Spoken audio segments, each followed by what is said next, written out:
Mr. Suri, I just wanted to give you a chance to reflect on the unconstitutional conditions doctrine argument. I expressed some skepticism as to whether or not this scheme is actually placing a condition on the exercise of a right, given that there is no jury trial right until enforcement actions are initiated. Am I off base, or is that how you see it as well? No, you are correct about that, Justice Jackson. For there to be an unconstitutional condition, there must be a right that is being improperly burdened. For there to be a right to a jury trial, there must be a suit at common law. And for there to be a suit at common law, the Department of Justice has to file a recovery suit. Mr. Wall's entire case is premised on the idea that the Department of Justice might never file a suit. But if that happens, then there's no suit at common law, there's no right to a jury trial, and you can't have an unconstitutional condition. So if we accepted his argument, it would be an expansion or a different way of conceiving of unconstitutional conditions. That's correct. And even if you want to apply the unconstitutional conditions framework, what the court has emphasized is that the question is whether the government's condition is serving an improper purpose. It's trying to coerce people into giving up their rights. That is not the purpose of this scheme. As AT&T said in a brief that it filed in the D.C. Circuit in 2002 and 2003, the purpose of the Hobbs Act alternative mechanism is not to coerce people to give up their jury rights. It's just if you have no factual disputes, it speeds up getting to the Court of Appeals. Thank you. One question. From the newest justice on the Supreme Court of the United States, directed at a Department of Justice attorney standing at the most consequential podium in American law. And the answer that came back, "You are correct about that, Justice Jackson," changed the entire frame of what that hearing was actually about. Stay until the very end of the video, because the final implication, the one that connects this legal exchange to every ordinary American who has ever faced a government enforcement action, is the one no legal analyst explained clearly after this argument ended. Because that was not a casual legal discussion between two lawyers. That was a trap being examined from the inside. And Justice Jackson was the one holding the map. She had been sitting with a very specific question, not a hostile one, not a political one, a structural one. She wanted to understand whether the government's scheme was actually doing what its critics said it was doing, placing an unconstitutional condition on a constitutional right. And here is what made her question so surgically precise. She already knew the answer. She was not asking because she was confused. She was asking because she wanted the government's own attorney to say it out loud, on the record, in front of the full court. That is how the best legal minds in America operate. Not with outrage, with patience, with precision, with a kind of question that does not feel dangerous until the answer has already been given. Now, pay close attention, because what she exposed in that recording is something that has been quietly operating inside the American legal system for more than 20 years, and most Americans have no idea it exists. The unconstitutional conditions doctrine is one of the most important legal principles in American constitutional law. The idea is simple but powerful. The government cannot do indirectly what it is forbidden to do directly. It cannot say you have a right to a jury trial, but if you exercise it, we will make the process so slow and so expensive that you will wish you had not. The condition on the process becomes a way of suppressing the right without technically violating it. Justice Jackson's question cut to the heart of whether that doctrine even applied here. Because for an unconstitutional condition to exist, there must first be a right being burdened. And her point was this: if there is no jury trial right until the Department of Justice files a recovery suit, and the Department of Justice never files that suit, then there is no right being burdened. And if there is no right being burdened, there is no unconstitutional condition. The government attorney agreed with her. Completely. Instantly. Without hesitation. And that agreement was not a small moment. It was a concession made in the highest court in the land. On the record. Permanently. Now we are at the 3-minute mark. And this is exactly where most people stop watching. So let me tell you right now what the next 2 minutes contain. Because it is the piece of this argument that every legal commentator missed after this hearing ended. Drop one word in the comments right now. Trap or efficiency. Because your answer is actually the answer to what Justice Jackson was really asking. And keep watching. Because what comes next is where this stops being a legal argument and starts being something that affects every single person watching this video. Constitutional condition. So if we accepted his argument, it would be an expansion or a different way of conceiving of unconstitutional conditions. That's correct. And even if you want to apply the unconstitutional conditions framework, what the court has emphasized is that the question is whether the government's condition is serving an improper purpose. It's trying to coerce people into giving up their rights. That is not the purpose of this scheme. As AT&T said in a brief that it filed in the DC Circuit in 2002 and 2003, the purpose of the Hobbs Act alternative mechanism is not to coerce people to give up their jury rights. It's just if you have no factual disputes, it speeds up getting to the Court of Appeals. Thank you. Notice the structure of that answer.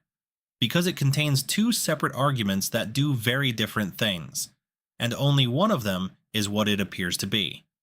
The first argument is technical. If you accept the challenger's position, you are not applying the unconstitutional conditions doctrine as it has traditionally been understood. You are expanding it. That is a significant legal claim. It tells the court that agreeing with the challenger would require them to move the legal line in a way that has never been done before. Courts do not do that casually. Courts do not expand constitutional doctrines without a compelling reason. And the government has just told them there is no compelling reason here. The second argument is about purpose. And this is where things become more complicated than they appear. The government says the Hobbs Act alternative mechanism is not designed to coerce anyone. It is designed to create efficiency. If there are no factual disputes, why go through a full trial? Go directly to the Court of Appeals. Resolve the legal question faster. That sounds entirely reasonable. But now, stop. Because here is the question that nobody asked out loud in that courtroom. If the mechanism is purely about efficiency, why does it only apply when someone chooses not to contest the government's findings? Why does the fast path to the Court of Appeals exist specifically for those who do not fight back? Because if you do fight back, if you contest what the government said about you, you go through a completely different and significantly longer process. The shortcut is reserved for those who accept the government's version of events without dispute. Think about what that means, not in legal terms, in human terms. The system moves faster when you do not resist. That is not neutral efficiency. That is a structural incentive. And structural incentives shape behavior whether or not they are intended to. Whether the designers of this system intended it or not, they created a mechanism where compliance is rewarded with speed and resistance is punished with delay. And now the government has just argued in front of 9 Supreme Court justices that this design is constitutional. Because the right it appears to burden does not technically exist until the government decides to activate it. That is a circular argument, and Justice Jackson saw it clearly. The government controls whether the right exists. The government controls whether it files the recovery suit that creates the right. If it does not file, the right never materializes. If the right never materializes, it cannot be burdened. If it cannot be burdened, the unconstitutional conditions doctrine does not apply. The entire constitutional challenge disappears. Not because the court ruled against it, because the government structured the system so that the challenge can never be brought. That is not a legal technicality. That is a design choice. A deliberate architectural decision made over decades of administrative law development that has effectively placed a specific category of government action beyond a specific category of constitutional challenge. And AT&T understood this design more than 20 years ago. The brief they filed in 2002 and 2003 made the government's argument for them before most of the people in that courtroom had ever argued a Supreme Court case. The mechanism is efficient, AT&T wrote. It moves disputes to the Court of Appeals faster when there are no factual issues to resolve. That is its purpose. Not coercion. Efficiency. But here is what AT&T did not address. The definition of no factual dispute is itself determined by the government's initial findings.